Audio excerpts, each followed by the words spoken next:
Hello everyone, स्वागत है आपका अपने यूट्यूब चैनल करियर पर। आपको पता है एसएससी सीजीएल का मेंस आने वाला है। अभी हालांकि एग्जाम डेट नहीं आई है, फिर भी इतने विवादों से घिरा हुआ है, लेकिन हम अपनी तैयारी नहीं छोड़ सकते। एसएससी का कोई भरोसा नहीं है, तो हम मेंस की तैयारी कर रहे हैं, जिसमें मैं आपको मैथ्स पढ़ा रहा हूँ, जिसकी आपके 3 प्रैक्टिस सेट मैं ऑलरेडी करा चुका हूँ। मैथ्स के आज 14 प्रैक्टिस सेट है। जिन जिन बच्चों ने वो क्लास नहीं देखी है, पहले वो वाली क्लास देखें, फिर उसके बाद ये भी देखें। हालांकि यहाँ से भी देख सकते हैं, लेकिन आप शुरुआत से देखेंगे तो आपको क्वेश्चंस की क्वालिटी, अप्रोच और किस तरीके से हम पेपर में टैकल करेंगे, तो चाहे इजी क्वेश्चन हो चाहे टफ क्वेश्चन हो, जिससे हमारे मैक्सिमम स्कोर हो। ठीक है, तो इधर उधर का टाइम नहीं खराब करते हुए सीधे क्लास पे चलेंगे। और मैं आपको एक चीज़ बता देता हूँ कि मैंने बताया कि क्लास की शुरुआत हमारी एक तरीके से होती है कि आप जैसे ही मैं आप क्वेश्चन आपको दिखेगा स्क्रीन पर, तो आपको सिंपली क्या करना है कि सबसे पहले वीडियो पॉज करनी है, पहले खुद से ट्राई करना है क्वेश्चंस को, फिर देन मेरा सॉल्यूशन देखना है। तो फिर आप देख पाओगे कि किसको कितना किस तरीके का टाइम और किस तरीके की अप्रोच रखनी चाहिए कैसे क्वेश्चंस पर। ठीक है, तो चलिए हम शुरुआत करते हैं। पहला क्वेश्चन आपकी स्क्रीन पर, ठीक है, अभी आ रहा है स्क्रीन पे आपका पहला क्वेश्चन। अगेन मैं वेलकम करता हूँ अपने चैनल पर, और जो भी बच्चे चैनल पर नए हैं वो चैनल को सब्सक्राइब भी करेंगे और शेयर भी करेंगे और कमेंट भी करेंगे। ठीक है, चलिए तो हम क्वेश्चन की ओर चलेंगे सीधा। ठीक, क्वेश्चंस को हम थोड़ा सा जूम इन करेंगे और आपको अच्छा लगेगा जूम कर देंगे तो, क्योंकि आपको जूम चीज़ें पसंद ज़्यादा हैं। ठीक है, चलिए, आई होप आपको सवाल दिख रहा होगा। मैं एक बार देख लेता हूँ, कैमरे में भी चेक कर लेता हूँ आपको सवाल दिख रहा है कि नहीं दिख रहा है।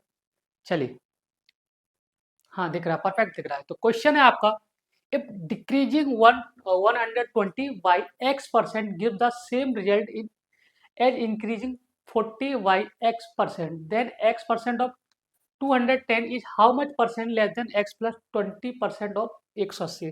हिंदी में भी पढ़ देता हूँ आपके लिए सवाल में।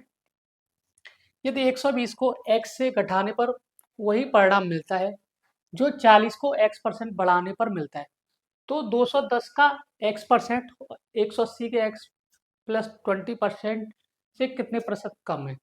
हालांकि सवाल बहुत अच्छा है आपका और प्रीवियस ईयर बेस्ड है, प्रीवियस ईयर में आया था, हो सकते हैं, हाँ सॉरी, सीजीएल के प्रीलिम्स में आया था, तो आपके मेंस में आने की संभावना बढ़ जाती है। तो सवाल काफ़ी अच्छा है। अब कंसेप्चुअल है, अब एक लाइन में नहीं कर सकते, थोड़ा सा तो वक्त लेंगे। तो हम कैसे करेंगे, चलिए, जैसे जैसे सवाल में बोलता जाए वैसे वैसे हम टैकल करेंगे सवाल को। ठीक है, तो सवाल में क्या दे रखा है, यदि 120% को x% घटाया है, मैं बोलता हूँ कोई नंबर है, 120 को x% घटाया, मैंने वो नंबर मान लिया 100, तो 100 माइनस एक्स, ठीक है, का घटाने पर वही परिणाम मिलता है जो कि 40, 40 को x% बढ़ाने पर, मैंने बोला क्वेश्चन के हमने 100 मानी थी, तो 100 प्लस एक्स। तो यहाँ से हम क्या करेंगे, इजीली x की वैल्यू निकाल के ले जाएंगे। तो x की वैल्यू हम तरीके से निकाल सकते हैं, या आप ट्रिक भी लगाएंगे, लेकिन कोई फायदा नहीं है, कंसेप्चुअल करेंगे। ऐसा कोई सवाल आपको पेपर में दोबारा देखे तो आप अच्छे से कर पाएंगे बिना गलती के। तो कितना हो जाएगा यहाँ पे, 300x, 300 माइनस 3x बराबर कितना हो जाएगा आपका, ये 40 से कट गया 3 बार, 100 प्लस एक्स। तो x की वैल्यू यहाँ से देखो, ये 4x इधर 200 आ जाएगा, तो x की वैल्यू यहाँ से कितनी आ जाएगी, 50। इतना तो आपको आता ही होगा कि x की वैल्यू यहाँ से 50 आ गई। अब बोला है तो 210 का x%, 210 का x% 50%, तो 210 का x% कितना हो जाएगा, यहाँ पे 105 हो जाएगा। इसका x% निकालेंगे हम तो कितना हो जाएगा, 105। और 180 के 20% x प्लस 20, तो 180, सिंपल वैल्यू हम कर लेते हैं यहाँ पे पुट, 50 और 20 70 अपॉन 100 कितना आ जाएगा, 126। अब ये सवाल में कह रहा है तो 105 126 से कितने प्रतिशत कम है, ये मैंने डायरेक्ट यहाँ पे आपको वैल्यू निकाल दी। आप ऐसे भी करो तब भी कर जाओगे। 105 126 से कितने परसेंट कम है, इस सवाल का ये मतलब था। सिर्फ मेन क्लू था हमें एक्स की वैल्यू लेकर आए हैं। एक्स की वैल्यू बहुत हमने आसानी से निकाली। ठीक है, तो एक्स 105 से, सॉरी 126 से कितना कम है, आप बोलोगे 126 105 से कितना कम है, लेस देन है। आप बोलो 21 कितने से कम बोला है? आप बोलोगे 126 से कम बोला है। मल्टीप्लाई 100 तो 21 सिक्के 126, यानी कि सवाल का आंसर आएगा 16 सही 2/3% इज द राइट आंसर। ठीक है, समझ में नहीं आया किसी बच्चों को, मैं दोबारा बताऊंगा इस सवाल को, सवाल बहुत अच्छा है। ठीक है, ये बोला था कि यदि 120 को x% घटाने पर, मैंने एक नंबर मान लिया 100, उसको 100 माइनस एक्स बराबर 40 को 100 प्लस एक्स बढ़ाने पर तो 210 का x% और 180 के x प्लस 20% के कितने प्रतिशत कम है, इस ये सवाल का ये मतलब था। तो मैंने यहाँ पे इजीली x की वैल्यू निकाली, x की वैल्यू 50 आ गई, तो 210 का 50% कितना हुआ 105। इसी तरीके से 180 के x प्लस 20% ऑफ कितना हो जाएगा 126। तो सवाल में कह रहा था 105 126 से कितने प्रतिशत कम है, हमने इजीली यहाँ से निकाले, तो आंसर आपका आएगा 16 सही 2/3%। ठीक है, जो सवाल में बोला है, तो 210 का से कितने परसेंट कम, ठीक है, तो कितना आएगा 16 से 2/3%। समझ में आया आंसर। चलिए नेक्स्ट क्वेश्चन आपकी स्क्रीन पर ये रहा। सवाल इजी भी मिलेंगे, टफ भी मिलेंगे, कंसेप्चुअल भी मिलेंगे, आप हर तरीके का सवाल आपको देखने को मिलेगा। चलिए सवाल पढ़ेंगे आप लोग। सवाल है आपका, the length and breadth of a rectangle are made to increase and decrease respectively by 8% and 10%. What is the percentage increase or decrease in its R? ये कह रहा है। सवाल को थोड़ा सा इधर कर लेंगे, दिख तो रहा होगा।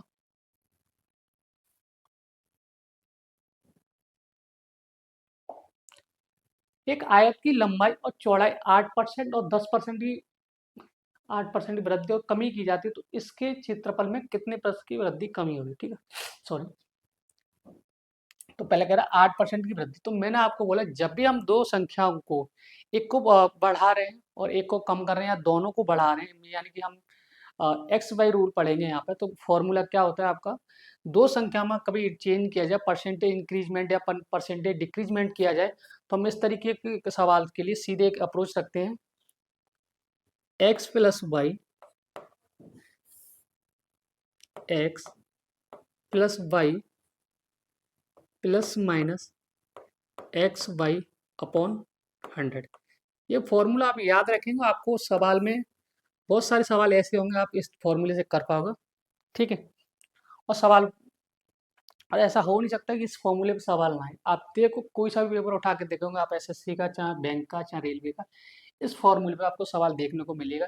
तो मैंने मान लिया अगर लंबाई एक 8% बढ़ा रहा है, तो मैंने बोला यहाँ एक्स कितना हो गया हमारा, ये एक्स है और ये वाई हो गया। पहले वृद्धि की जा रही फिर कमी की जा रही, तो एक्स की वैल्यू कितनी आ जाएगी, हम यहाँ पे पुट करेंगे 8।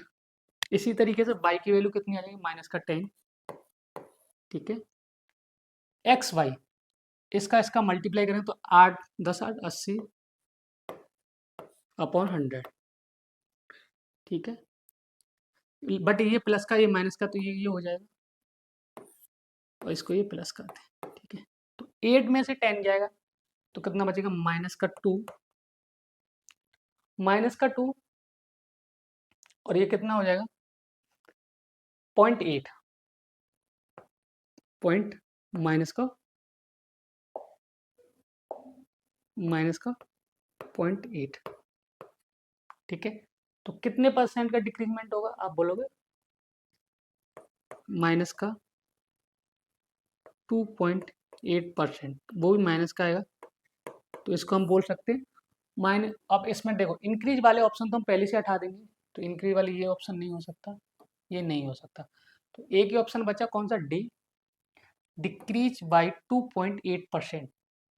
ठीक है, अब इस सवाल में बच्चे गलती क्या कर सकते थे, बच्चे ये ऑप्शन ढंग से नहीं देखते और बच्चे क्या करते, हो सकता है इस वाले ऑप्शन को लगा के आए। तो आपको सवाल पूरा पढ़ना है, क्योंकि आपको पता है जब आपने सवाल देखो गलत एक इस तरीके का होता है, जब आपको अप्रोच नहीं आती है और आपने उल्टा सीधा कोई फॉर्मूला लगा दिया और आपका सवाल गलत आ गया, लेकिन आप आते हुए और आप ऑप्शन गलत टिक करेंगे, तो इस चीज़ का बड़ी परेशानी होती है। तो ठीक है, आप इस तरीके की गलती पेपर में ना करें, इसलिए मैंने चीज़ें बहुत बारीकी से लिखी है, हालांकि बहुत सारे बच्चों को आता भी होगा ये क्वेश्चन। ठीक है, चलिए नेक्स्ट क्वेश्चन इधर, सॉरी स्क्रीन पे आ रहा है आपके में, ये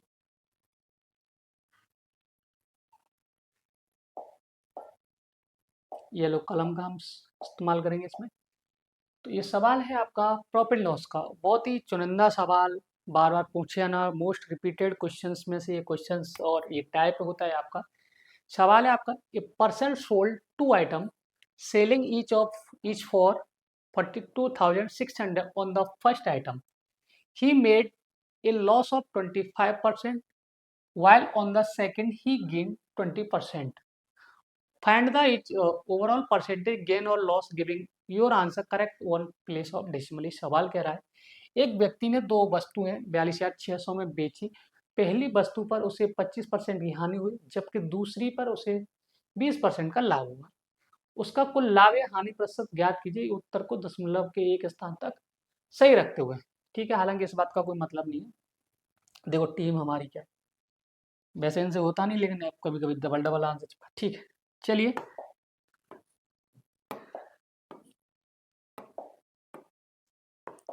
अगर कभी भी आपको 2 आर्टिकल सेम प्राइस पे बेचे जाएं और एक पे 20% का लॉस, या एक पे प्रॉफिट एक पे लॉस, या दोनों पे प्रॉफिट, तो उस तरीके का ओवरऑल प्रॉफिट या ओवरऑल लॉस क्या होता है। ठीक है, आपको सबसे पहली बात तो ये सवाल में इस वाले डेटा की कोई जरूरत नहीं है, डेटा की, और हमें आंसर चाहिए परसेंटेज में। तो हम क्या करेंगे, सिंपल सीपी और एसपी का रेशियो निकालेंगे, जहां हम एसपी को क्या करेंगे, इक्वल कर देंगे, क्योंकि बोला है 2 वस्तुओं को 42,600 में बेचा प्रत्येक। ठीक है, ईच आइटम बोला है यहाँ पे। ठीक है, चलिए एक तरफ मैं रखूंगा सीपी और एक तरफ एसपी का रेशियो। पहले कह रहा है 25% की हानि होती है, 25% का कोई बच्चा मुझे मतलब बताएगा, इसका मतलब होता है 1/4। इसी तरीके दूसरे का 20% लाभ का मतलब होता है 1/5। ठीक है, तो हम कह सकते हैं यहाँ पर कि 1/4 की हानि है, यानी कि 4 कोई सामान है, तो वो अब कितने का है, फाइनली बच कितने का गया, 3 का। ठीक है, इसी तरीके से 20% का प्रॉफिट यानी 1/5, 5 पर 1 का प्रॉफिट, तो वो वस्तु अब इसकी कितनी कीमत होगी, 6। लेकिन सवाल में एक चीज और बोली है, वो मैं आपको बता देता हूँ कि एसपी ना दोनों का समान है, तो अगर एसपी हमें समान है, यहाँ 3 है या 2 है, तो क्या करेंगे, बिल्कुल कर सकते हैं हम, यहाँ पे 2 का मल्टीप्लाई करेंगे और यहाँ करने की कोई जरूरत है ही नहीं, बराबर हो जाएगा एसपी। तो 2 चौके 8, ये हो जाएगा 8 आपका, और ये तो ऑलरेडी 6 बन ही गया, और ये 13, और ये 6 है, सॉरी 13 नहीं, ये 5 ऑलरेडी है, इस यहाँ पर हम 1 से मल्टीप्लाई कर लें, कोई बात नहीं, मैं बता देता हूँ आपकी सहूलियत के लिए, हालांकि आप कर जाओगे। तो ये सीपी कितना होगा मिला के, आप बोलोगे 13, और एसपी कितना हो जाएगा, एसपी हो जाएगा 6, और 6 कितना हो जाएगा, 12। यानी कि इतना तो पता है आपको लॉस होना है, और सवाल में भी आप देख के बता सकते थे लॉस हो रहा है, क्योंकि पहले 25% की हानि है, और लॉस कितने का हो रहा है, 20%, सॉरी प्रॉफिट कितने हो रहा है, 20% का, तो आपको पता है लॉस ज्यादा हो रहा है प्रॉफिट कम हो रहा है, तो वो थोड़ा सा दिमाग का इस्तेमाल करेंगे, तो आपको इतना तो पता चल जाएगा लॉस होगा, डेफिनेटली लॉस होगा। तो प्रॉफिट वाले तो आंसर ये गलत तो पहले से ऑलरेडी हो गया था। ठीक, लेकिन 3 ऑप्शन इसमें ऐसे दिए थे, चलो हम कर लेते हैं, ऐसा कोई दिक्कत वाली बात है नहीं। तो सीपी आपका 13, एसपी 12 है, तो यहाँ से कितने का लॉस होगा, आप बोलोगे 1 का, 1 का कितने पे लॉस होगा, 13, 1/13 होता है यहाँ पर 7.77% इज द लॉस, ये क्या होगा, लॉस होगा, ये भी बता दिया मैंने आपको। तो कहाँ है आपका answer, option number D the right answer. ठीक है, सवाल समझ में आया, अगर आ गया है तो अच्छी बात है, नहीं आया तो और भी अच्छी बात है, आप वीडियो को थोड़ा सा बैकवर्ड में करके देखेंगे, आपको समझ में आ जाएगा। मैंने बहुत आसान और सरल तरीके से बताया है, हालांकि इसके भी फॉर्मूले होते हैं, लेकिन मैं हर चीज़ फॉर्मूले से बताऊँ आपको, तो आप कितने फॉर्मूले याद करोगे।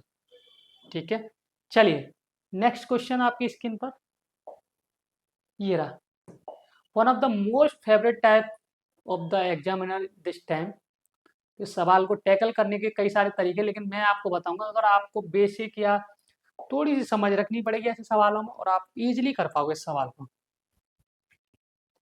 सवाल है आपका, इफ, देखो एफ लिखा हुआ, कोई नहीं, हम यहाँ पे एफ आई अपनी साइड। If x is added the each of 11, 17, 23, 33, then the numbers so obtained in this order are in the proportion, यानी समानुपात। What is the value of 5x-3? x आपका पीछा नहीं छोड़ेगी, कहीं आपके x की वैल्यू पूछी जाएगी और कहीं आपसे x की वैल्यू में से y की वैल्यू पूछी जाएगा, तो x आपका पीछा नहीं छोड़ेगी, लंबे समय तक रहती है x। दर्द है ये अपने आप में भी। कहते हैं यदि x को 11, 17, 23, 33 में से प्रत्येक में जोड़ा जाए तो इस क्रम में प्राप्त संख्या समानुपात में होती है। तो 5x-3 का मान क्या होगा, ये सवाल में कह रहा है। मैं बोल रहा हूँ दो क्या है प्रोपोर्शन में, तो हम कह सकते हैं इसको इस तरीके से, तो 11/13, और ये संख्या आपने आप प्रोपोर्शन, यानी प्रोपोर्शन का मतलब होता है दोनों का बराबर करना। यहाँ से हम पहले x की वैल्यू निकालेंगे, और x की वैल्यू फाइंड करना हमारी जिंदगी का मकसद है, फिर हम उसके बाद उसे कहीं भी पुट कर देते हैं, ठीक है। अब हमें इक्वल करना है इसको। सबसे पहले क्या है, प्रत्येक में जोड़ा गया और समानुपात बनाना है, तो पहले हम इसको इक्वल कैसे करेंगे।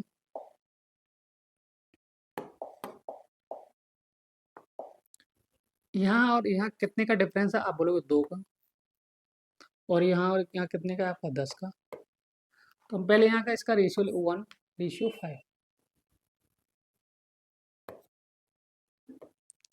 अब यहाँ एक, सॉरी, यहाँ अगर 1 का डिफरेंस है या 5 का, लेकिन हमें क्या करना है, डिफरेंस को इक्वल बना देना है।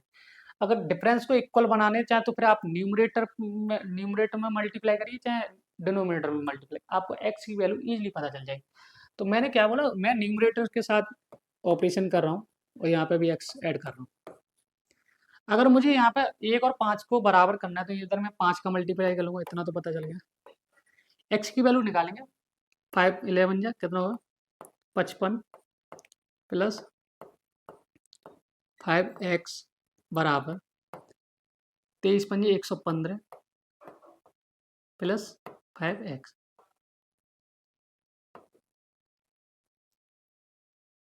कहीं गलती की है क्या हमने, आप बताएंगे।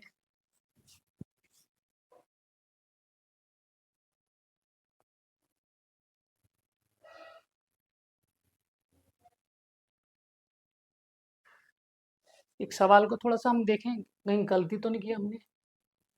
2 और 10, 1:5।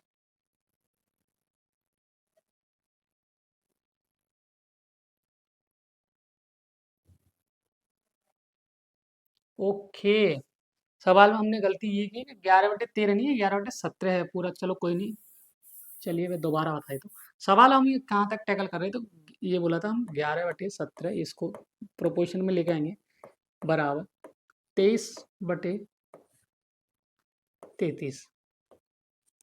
तो कितने का डिफरेंस है इसमें, आप बोलोगे 6 का, और इधर कितने का है 10 का। हमें सिर्फ डिफरेंस को इक्वल करना और दोनों में x की वैल्यू निकालनी, तो हम चाहे न्यूमरेटर के साथ एक्सपेरिमेंट करें चाहे डिनोमिनेटर का, तो आपको x की वैल्यू इजीली पता चले। या 6, पहले यहाँ पे और इसको अच्छे से क्या कर लेते हैं, वेरीफाई कर लेते हैं, कम कर लेते हैं इसको, 3 और ये 5। अब हमें तीनों 5 को इक्वल बनाना है, तो मैं आपको कहूँगा इधर 5 से मल्टीप्लाई कर दीजिए, आप 3 से कर दीजिए। तो मैंने इस तरफ 5 से मल्टीप्लाई करी और इस तरफ 3 से।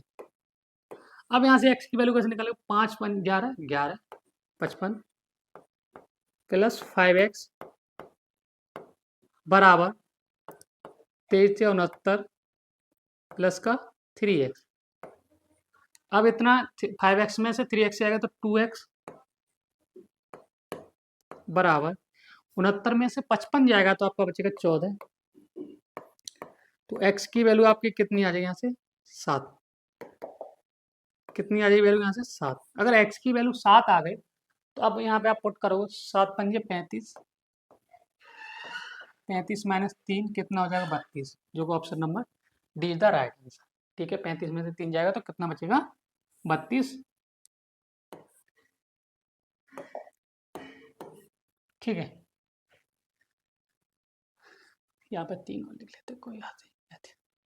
समझ में आया सवाल को? मैंने क्या बोला, कभी भी अगर आपको ऐसा सवाल मिले तो आपको सिंपल से बहुत आराम से स्टेप लेते हुए इस सवाल को करेंगे और बहुत इजीली से एक्सक्यूएल में कई सारे टीचर्स, कह सकते हैं रेस्पेक्टेड टीचर्स, बहुत सारी इसमें टिप्स एंड ट्रिक्स लगाएंगे, लेकिन कहीं ना कहीं बच्चा पेपर में लैग करता है ये ट्रिक्स को लेके, क्योंकि उसे इतना नहीं याद रहता। पेपर में हमारे पास प्रेशर होता है और हमने कहते हैं ना, पेपर में वही चीज़ याद आती है कि वो हम बहुत लंबे समय से पढ़ते आ रहे हैं, चाहे वो बचपन की बातें हों चाहे कुछ और की बातें हों, लेकिन वो चीज़ें हमें याद रहती हैं। लेकिन टिप्स एंड ट्रिक क्या है कि कहीं ना कहीं हम पेपर में भूल जाते हैं और उसके चक्कर में बेसिक वाला भी फॉर्मूला लगाने से भूल जाते हैं और पता चला कि जब तक ट्रिक याद आई टाइम ओवर हो गया। तो इस तरीके से ना पढ़ें, आप एक अच्छे से पढ़ें। चलिए नेक्स्ट क्वेश्चन।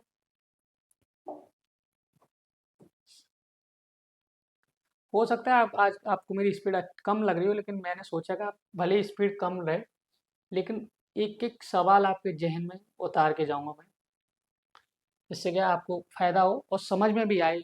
चाहे इसमें मीन्स का बच्चा जुड़ा हो चाहे प्री का बच्चा जुड़ा हो, लेकिन आपको अच्छा लगना चाहिए। बात सिर्फ सब अच्छा लगने की है। सवाल है आपका, the ratio of the numbers of coins 25 पैसे, 50 पैसे, 2 and 5 रुपीज का ratio is 5:4:3:1 respectively. If the total amount of coins is 285, then what will be the difference between the numbers of the coin 25 पैसे and 5 रुपये? ये कह रहा है सवाल में, हिंदी पढ़ देता हूँ। 25 पैसे, 50 पैसे, 2 रुपये और 5 रुपये के सिक्कों की संख्या का अनुपात 5:4:3:1 दे रखा है।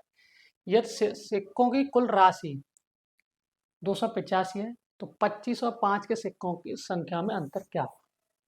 ठीक है, 25 पैसे और आपका 5, यानी कि हालांकि मैं इस सवाल को चलो कर लेते हैं। हमने बोला हमारे पास सिक्के कितने कितने के, एक तो इधर मैं कॉइन्स लिख लेता हूँ और इधर इनका क्या दे रखा है, रेशियो। तो एक तो 25 पैसे है हमारे पास और इधर 50 पैसे हैं। इसी तरीके से इधर 2 रुपये है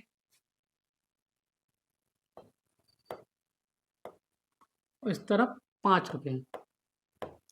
लेकिन ये कह रहा है ये पैसा रुपए सिक्के दें, उनका अमाउंट दे रखा है या इनका रेशियो दे रखा है 5:4:3:1, इसके रेशियो में दे रखी। अब मुझे आप बताइए कि अगर 25 पैसे के आपके पास 5 सिक्के हैं, 25 पैसे के आपके 5 सिक्के हैं, तो आपके पास कितने रुपए होंगे? आप बोलोगे सर मेरे पास 25 पैसे हैं, उसके 5 सिक्के हैं, तो कितने वो होंगे आपके पास रेशियो? आपके पास कितने रुपए होंगे? आप बोलो सर मेरे पास 1.25 रुपी होंगे। ठीक है, ये क्या है, रुपये है। इसी तरीके से आपके 50 पैसे के 4 सिक्के, तो आपके पास टोटल रुपए कितने होंगे? आप बोलोगे 2 रुपये। इसी तरीके से 2 रुपये के पास आपके 2 रुपये के आपके पास 3 सिक्के हैं, नंबर ऑफ पॉइंट्स या कुछ भी या करें इसको, ये हो जाएंगे 6 रुपये। इसी तरीके से 5 रुपये के आपके पास एक वो सिक्का है, तो कितना, 5 रुपये है। ठीक है, लेकिन मेरे पास सवाल करा नहीं, मेरे पास इतने रुपए नहीं है, मेरे पास है 285 रुपये। तो ठीक है, कितना हमारे पास कितने रुपए हैं यहाँ पे रेशियो में? 5 और 6 11, 11 तो 13, 13 14, 14.25 की वैल्यू सवाल में कितनी दे रखी है?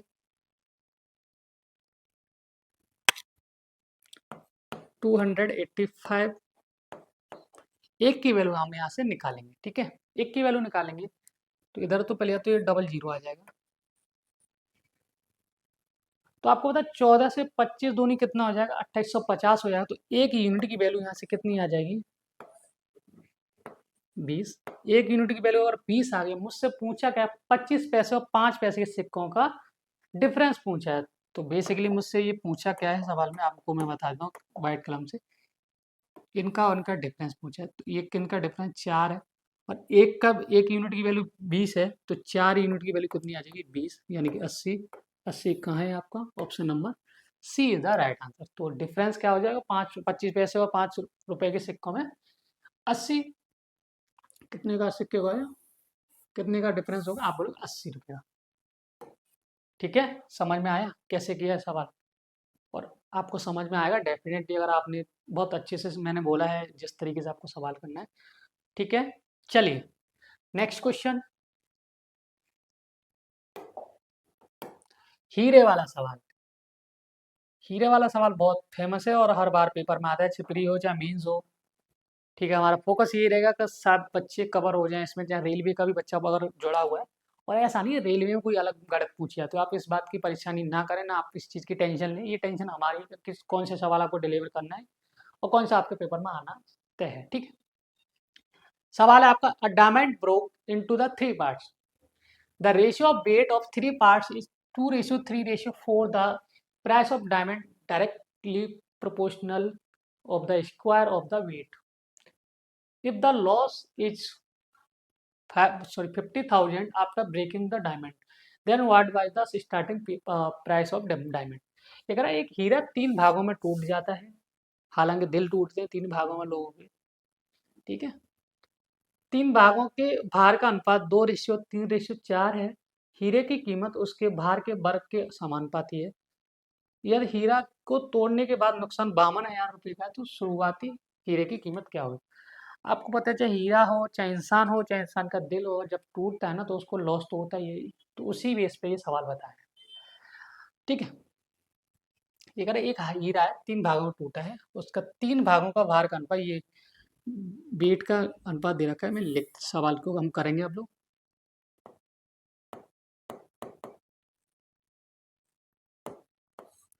वेट का रेशियो दे रखा है सवाल में, 2:3:4। लेकिन कह रहा है हीरे की कीमत उस भार के वर्ग के समानुपाती है। तो मैं क्या हूँ, इस हीरे की कीमत, इस भार क्या है, हीरे की कीमत उस भार, इनका भार कितना है, 3, 2, 5, 1, 6, इसके वर्ग के इसको क्या है, समानुपाती, तो कितना हो जाएगा, 36 हो जाएगा। लेकिन जब आपका हीरा टूट गया तो क्या है, वो अलग अलग क्या होगा, वर्ग के समानुपाती होगा। तो कैसे होगा, ये 36 तो हमारी ओरिजिनल वैल्यू, अगर ये टूट रहा है तो इसका वर्ग का समानुपाती कैसे लेंगे, 2 का 4, इनका भी स्क्वायर करेंगे, और 3 3 9 और 1। तो अब कितना हो जाएगा, अब ये टूटने के बाद इसका क्या मामला है, 9 4 13 14, लेकिन अब उसकी वैल्यू कितनी रहेगी, 14। 36 में से 14 जाएगा आपका, तो मुझे बताएगा क्या बचेगा, नुकसान कितने का हो रहा है? मुझे ऐसा लग रहा है सवाल में एक मिनट, एक मिनट, एक मिनट, एक मिनट, तब ये पता है 4 है ये, सॉरी, और यहाँ पे कितना है, तो ये 4 और 3 7 और 2 9, 9 का हो जाएगा 81। ठीक है, अब 4 प्लस 9 और 16, अब ये टूटने के बाद इसका नुकसान है या कितने इसकी एक्चुअल कीमत रह जाएगी, उसकी हम बात करें। तो 16 9 25, 25 और 4 29, टूटने के बाद इतनी कीमत है, लेकिन सवाल में इस कीमत, टूटने की कीमत का, उसकी कीमत कितनी रहती है, 11 में से 9 गया तो 2, 7 में से 2 गया तो 5, ये 52 यूनिट की वैल्यू सवाल में दे रखी है।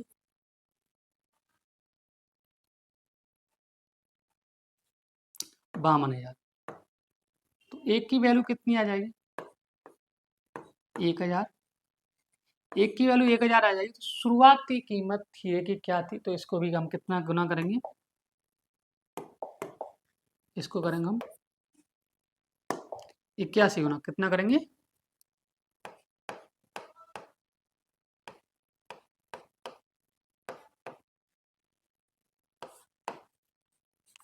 ये आपका आंसर है, option number D is the right. समझ में आया, समझ में आ गया होगा, डेफिनेटली समझ में आ गया होगा। दिल, ये थोड़ा सा दिल टूटने और हीरे टूटने के सवाल है, तो आपको इस तरीके की चीज़ तो बहुत अच्छे से समझ में आती है। ठीक है, तो किस तरीके से मैंने इस सवाल को किया, बहुत अच्छा सवाल आपके पेपर में आने की संभावना है। तो आप इस तरीके का सवाल देख के जाएंगे और एक क्लास में। ठीक है, चलिए ये सवाल हम बाद में करते हैं। ये सवाल सिंपल इंटरेस्ट का बहुत अच्छा है, और सिंपल जैसे इंटरेस्ट आपको दिखा, तो आपको सवाल में भी इंटरेस्ट दिखने वाला है। ठीक है, सवाल है आपका, the sum lent out of simple interest amount to 6076 1 year and 7504 in 4 years. The sum and rate of interest per annum are respectively. ये कह रहा है सवाल में साधारण ब्याज पर उधार दी गई राशि एक वर्ष में 6076, 4 वर्षों में 7504। तो बताइए राशि और प्रति वर्ष ब्याज की दर क्या होगी। हमें दो चीज चाहिए इसमें से। क्या चाहिए? एक तो प्रिंसिपल चाहिए, हमारा टारगेट होना चाहिए सवाल में प्रिंसिपल और रेट परसेंट, दो चीज हमें चाहिए। ठीक है, तो पहले हम निकालते हैं मामला। सवाल अच्छा है और बढ़िया सवाल है। अगर एक वर्ष में 6076 है कोई भी राशि, तो एक वर्ष में 1 ईयर में कितनी हो रही है? 6076। इसी तरीके से कह रहा है कि ये 4 वर्षों में कितनी हो रही है? 4 वर्षों में हो रही 7504। तो हम कह सकते हैं ना 3 साल में कितनी रही होगी ये।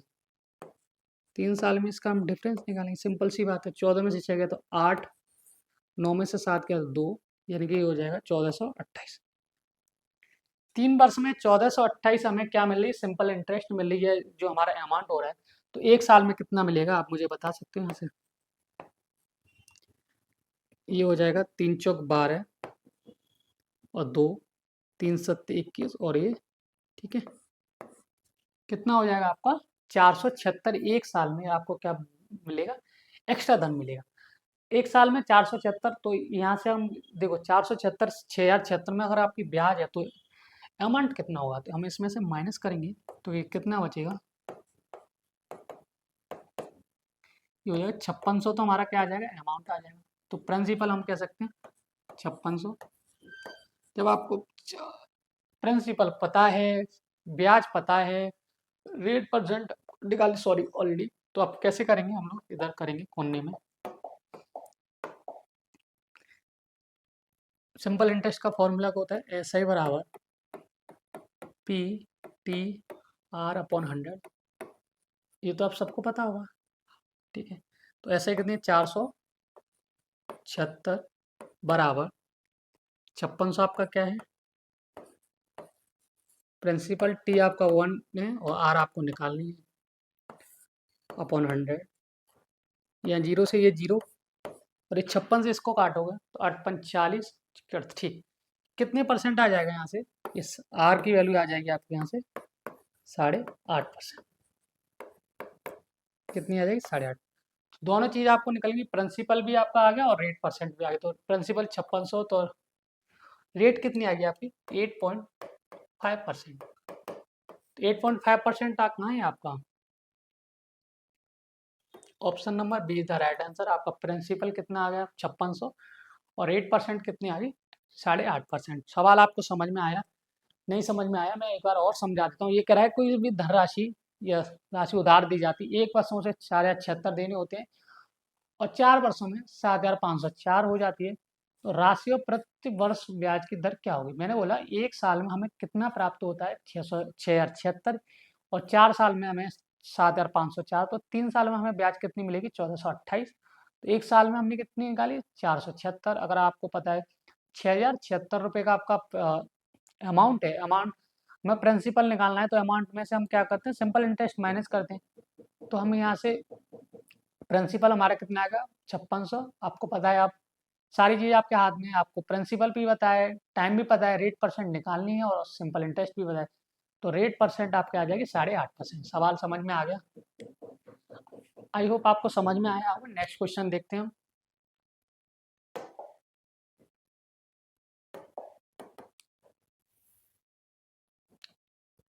सवाल है आपका,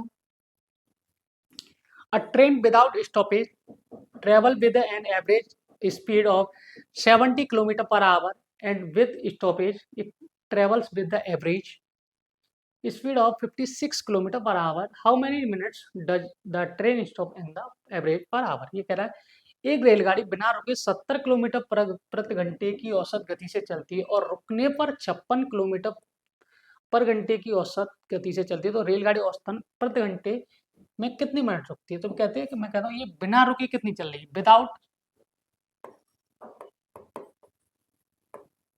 विदाउट स्टॉपेज ये चल रही 70 किलोमीटर पर आवर, और रुक के कितनी चल रही है विद स्टॉपेज। ठीक है, ये चल रही है 56 किलोमीटर पर आवर। हाँ, तो कितने का डिफरेंस आ रहा है आप बोलोगे? 14 का। पहले विदाउट स्टॉपेज चल रही, पूछा है कि रेलगाड़ी प्रति घंटे कितने मिनट रुकती है? 70। लेकिन हमें चाहिए मिनट में, सॉरी, 1 घंटे में मुझे 60 मिनट की बात चल रही है। 14 × 70, 5 से 12, तो 1 घंटे में कितने मिनट रुक रही है? 12 मिनट। 1 मिनट में सॉरी, एक घंटे में कितने मिनट का वो रुक रही है? 12 मिनट रुक रही है। ठीक है, सवाल बहुत ईजी था। मैंने बोला विदाउट स्टॉपेज चल रही 70 किलोमीटर पर आवर, और with stoppage 56 kilometre per hour. हमें चाहिए कि 1 घंटे में वो गाड़ी रुक कितनी रही है। तो पहले कितने का डिफरेंस आ रहा है रुकने के बाद? 14 किलोमीटर पर आवर का। लेकिन पहले जो ओरिजिनल स्पीड है इसकी 70 किलोमीटर आवर, आपने निकाला 14/70, हमें 1 घंटे में चाहिए तो मल्टीप्लाई 60 से मल्टीप्लाई करा, तो 1 घंटा सॉरी 1 घंटे में वो कितने मिनट रुक रही है? 12 मिनट वो ट्रेन रुक रही है। ठीक है, चलिए अगला सवाल। सवाल है टाइम एंड वर्क का, बढ़िया सवाल है, और आप करेंगे इस सवाल को। अच्छा सवाल है आपका। सवाल है आपका, A and B together can do a work 10 days, B and C together can do a same work in 15 days, while C and A together can do the same work in 20 days. In how many days can A, B and C working together complete the same work? ये सवाल बहुत favourite सवाल है examiner का, बहुत बार बार पूछे जाता है। ए और बी मिलकर एक काम को 10 दिनों में कर सकते हैं, इसी तरीके से बी और सी मिलकर उसी काम को 15 दिन में, जबकि सी और ए मिलकर उसी काम को 20 दिन में कर सकते हैं। तो बताइए ए कोमा बी और सी मिलकर इसका उसी काम को कितने दिन में पूरा करें? सवाल बहुत बढ़िया और रिपीटेड सवाल है और रिपीटेड टाइप है, और मैं बताऊंगा आपको। ये कह रहा है सवाल में कि ए प्लस बी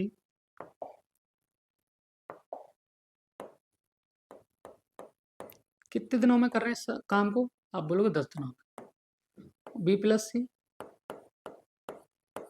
कर रहे हैं इस काम को 15 दिन में, और सी प्लस ए कितने दिन में कर रहे हैं? आप बोलोगे 20 दिनों में। अब हमें टाइम पता कि कितना करना टाइम है, लेकिन हमें ये एक्चुअल पता तो होना चाहिए कि हाँ टोटल काम करना कितना। अगर टोटल काम करना कितना तो हम ऐसे एक नंबर मान लेते हैं, इन तीनों से कटने वाला कोई भी एक नंबर मान लेते, तो हम कह सकते हैं इन तीनों का एलसीएम लेंगे, तो इन 10, 15, 20 का एलसीएम लेंगे हम लोग, तो एलसीएम कितना आ जाएगा? आप बोलो 60। 60 एलसीएम है, इसको हम बोलते हैं टोटल वर्क। ठीक है, क्या बोलते हैं इसको? टोटल वर्क बोलते हैं।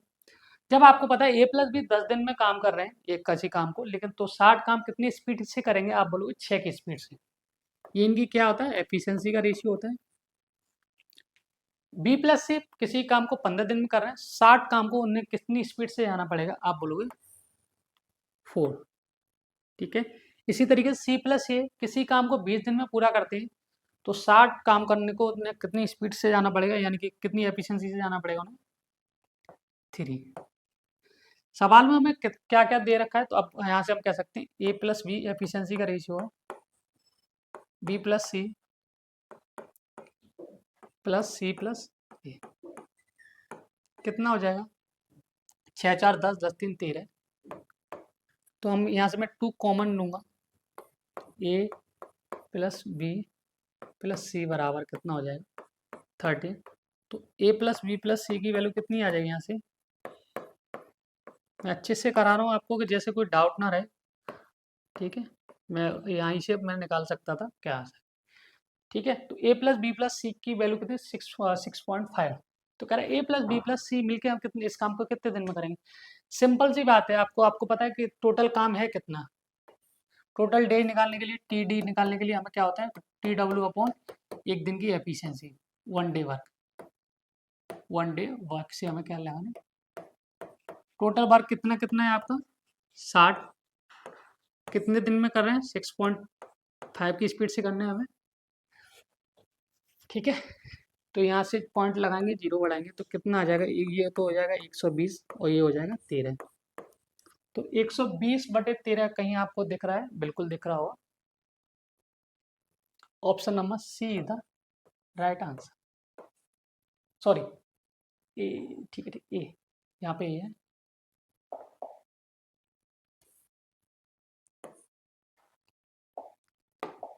ऑप्शन नंबर ए था राइट आंसर। 120/13 दिन में सारा पूरा काम कर लें। ठीक है, समझ में आया? चलिए अगला क्वेश्चन आपकी स्क्रीन पर ये रहा। एवरेज का सवाल है, बहुत बढ़िया सवाल है आपसे। और इस सवाल में करने के पता है कई सारे तरीके हैं। मैं अब आपको एक डायरेक्ट इस सवाल के अप्रोच बताऊंगा।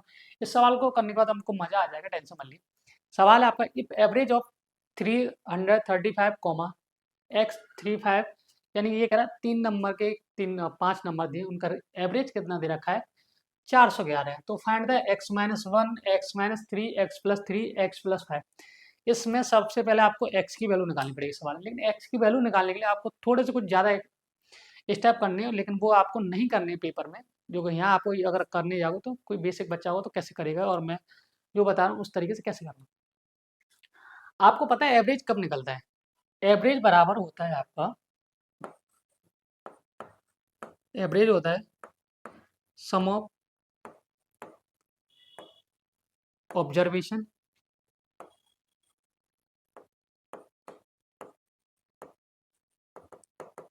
और नंबर ऑफ ऑब्जर्वेशन। ठीक है,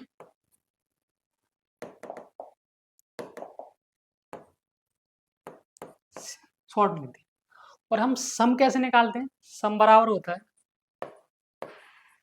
एवरेज एवीजी इंटू नंबर। पूरे एवरेज में दो फॉर्मूले पर चीजें चलती हैं। एवरेज बराबर होता है sum of observation upon number of observation, तो हमारा एवरेज आता है। और वहीं हम मैं सम निकालने की बात करूं तो एवरेज मल्टीप्लाई नंबर। ये पांच संख्या का एवरेज देता है 411। ठीक है, 411 दे रखा है। और हमें एवरेज हमारी हमेशा बीच वाली संख्या होती है।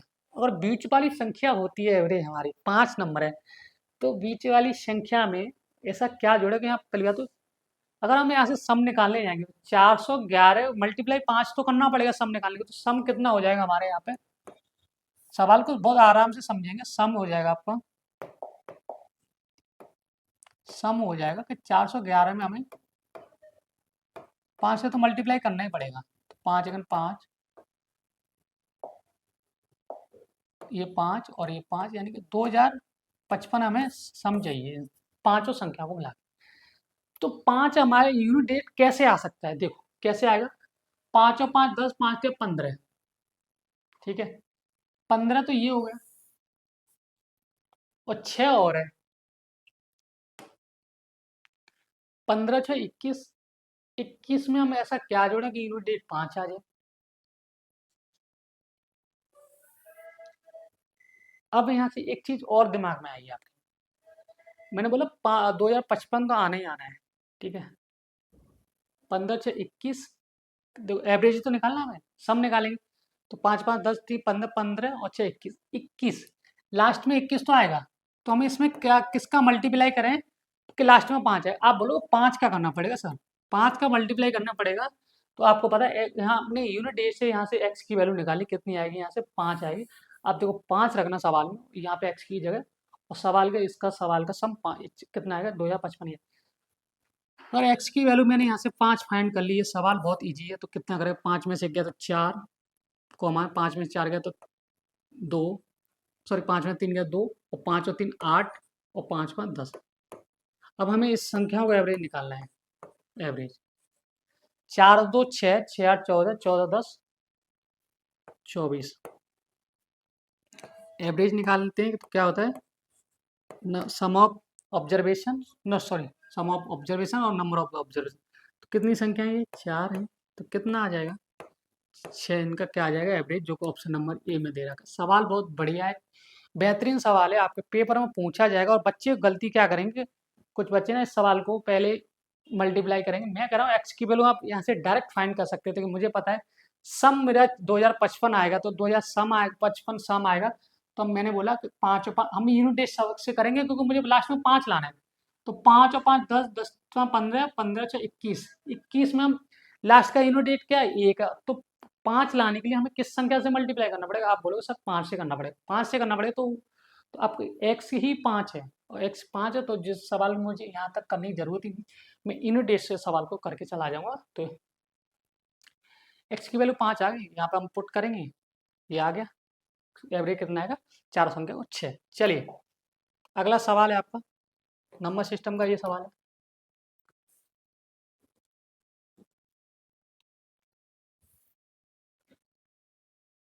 चलिए, हो सकता है आपने ऐसा सवाल कर रखा हो, लेकिन मैं बताऊंगा आपको, रिवीजन कर रहे हैं हम लोग।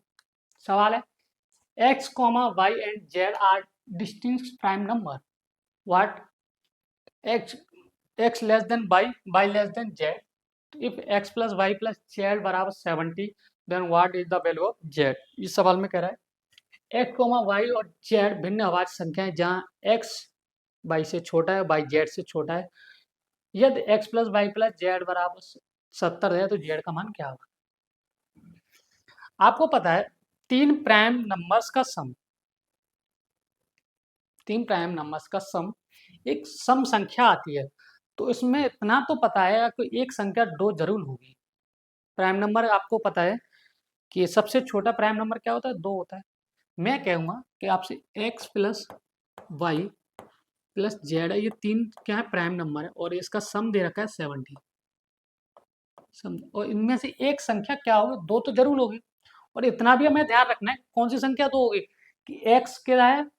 y से छोटा, y z से छोटा है। तो सिंपल सी बताए कि x सबसे छोटा का, तो x मैंने क्या से क्या निकाल लिया? x मैंने यहाँ से दो निकाल लिया, तो मेरे पास बचा y plus Z 68, y plus Z 68 बचा मेरे पास। अब मुझे इन दोनों को इस 68 को दोनों को प्राइम नंबर में लेके आना, और हल और एक चीज और, जेड हमारा बड़ा होना चाहिए। तो कैसे करेंगे? जेड मेरा बड़ा हो तो अब यहाँ से ऑप्शन पिक करेंगे, ऑप्शन पिक करेंगे तो 43 इधर लेके आएंगे। 43 में कितना जोड़े? 70 बन जाए तो आप बोलोगे 27। ठीक है, तो लेकिन 27 तो क्या होता है? एक प्राइम नंबर नहीं होता। 37 प्राइम नंबर है मेरा, और मुझे ये पता है कि बाई जेड मुझे बड़ा रखना है भाई से। ये अगर 37 है तो ये कितना हो जाएगा? इन दोनों का सम मिला के कितना हो रहा है? और 68 हो जाएगा। तो मुझे जेड की वैल्यू सवाल में चाहिए थी, तो जेड की वैल्यू कितनी आ जाएगी यहाँ से? सर 37। 37 कहाँ है आपका answer? Option number see the right. सवाल बहुत बढ़िया मजेदार सवाल है। आपको यहाँ पर देखो गलती होने के चांस क्या थे कि कोई बच्चा क्या कर लेता है 31 लगा के आया था, लेकिन हमें चाहिए जेड का मान, और जेड किससे बड़ा है? एक्स से बड़ा, बाई से। ये कंडीशन भी आपको याद रखनी, एक्स बाई से छोटा है, बाई जेड से छोटा है। हम ओवरऑल कह सकते हैं कि बाई जेड, बाई एक्स से बड़ा है और जेड बाई से बड़ा है। तो हमें जेड की मैक्सिमम वैल्यू क्या है? 37। समझ में आया सवाल? सवाल बहुत बढ़िया है और गलती होने के चांसेस थे, इसलिए मैं इस सवाल को लेके आया। चलिए नेक्स्ट क्वेश्चन। नेक्स्ट क्वेश्चन आपकी स्क्रीन पर ये भी है, नंबर सिस्टम का सवाल है, डिविजिबिलिटी से रिलेटेड है। सवाल बहुत बढ़िया है। इस सवाल में कई सारे मतलब बेसिक कंसेप्ट लगते हैं। मैं सवाल को इसलिए लेके आया हूँ कि आपको कंसेप्ट याद दिला दूँ। सवाल कह रहा है if 6 digit number 5x2 by 6 years. Question को थोड़ा सा बड़ा करेंगे हम लोग।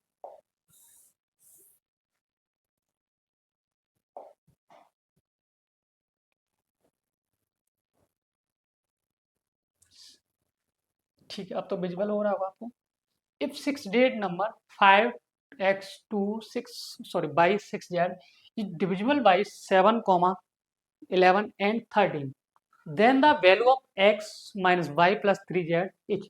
सवाल कर यह 6 अंकों की संख्या हो 5x2 बाई 6z 7, 11 और 13 से विभाजित x, वाई प्लस 3z का मान क्या होगा? कभी भी अगर आपको ऐसा सवाल दिखे, आपको पता है कोई भी संख्या 7, 11 और 13 से डिवाइड होती है तो वो संख्या 1001 से भी डिवाइड होगी। कैसे होगी? 11 7 77, और 77 मल्टीप्लाई 13 करेंगे तो कितना हो जाए? 1001 होता है, 1001 होगा ये। और 1001 का मतलब है किसी संख्या को डिवाइड क्या करते हैं, डिवाइड करते हैं तो उस संख्या क्या होती है, रिपीट होती है। तो यहाँ क्या 5x2 बाई 6 जेड, यहाँ तीन तीन का हम पेयर बनाएंगे।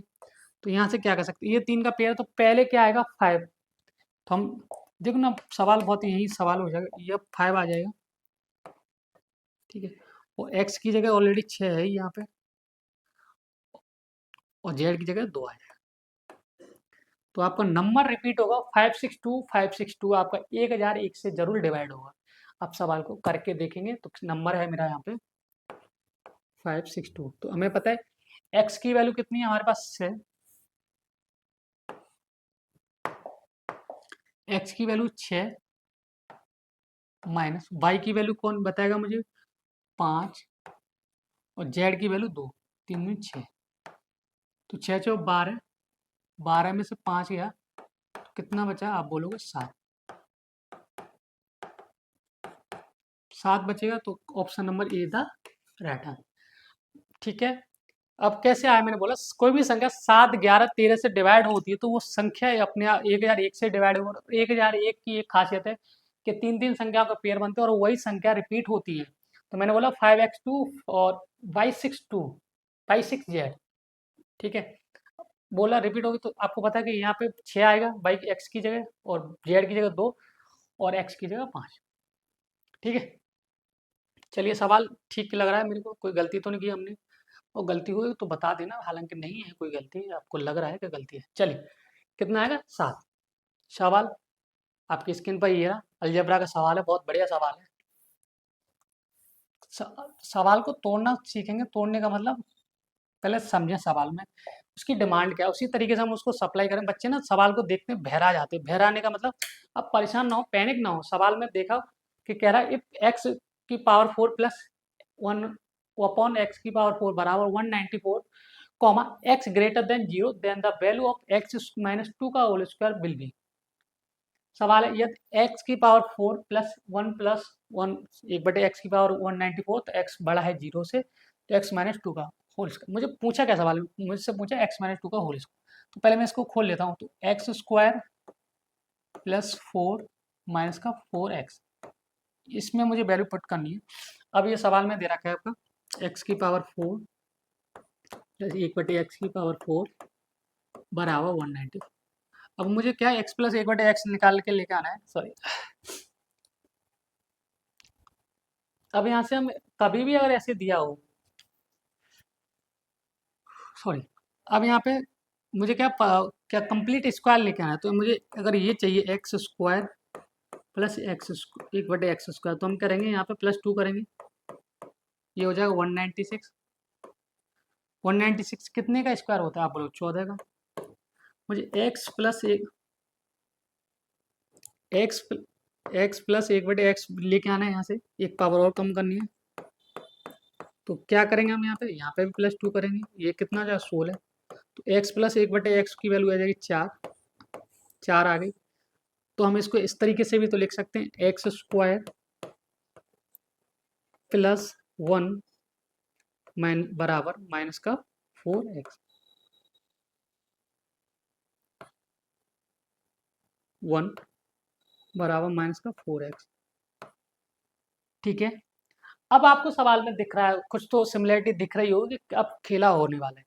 तो अब और इसको और अच्छे से कैसे करेंगे, तो एक्स स्क्वायर माइनस का 4x बराबर ये एक इधर आ जाएगा, तो कितना हो जाएगा माइनस का 1। तो एक्स स्क्वायर माइनस 4x की जगह हम क्या रखेंगे, माइनस का 1, और +4। तो सवाल का आंसर कितना आ जाएगा 3। Option number be the right answer. समझ में आया, अलजेब्रा का बहुत बढ़िया सवाल है और आते रहते हैं ऐसे सवाल। समझ में आ रहा होगा आपको, और चीज़ें ऑडियो वीडियो विजिबल है तो आप बताएंगे सवाल समझ में आ गया। मैंने बोला सबसे पहले हमने देखा सवाल में चाहिए क्या, मुझे चाहिए x माइनस 2 का, उसका मैंने उसको खोल लिया, तो एक्स स्क्वायर प्लस 4 माइनस का 4x, ठीक है। इस तरीके से यहाँ पर कंप्लीट स्क्वायर लेके आए स्क्वायर नंबर, तो -1 एक्स स्क्वायर माइनस 4x की वैल्यू आएगी -1, वहाँ मैंने पुट कर दिया, कितना आएगा 3 इनका राइट आंसर, ठीक है। चलिए नेक्स्ट क्वेश्चन।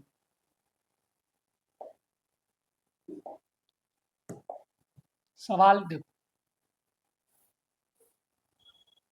सवाल करेंगे ये वाला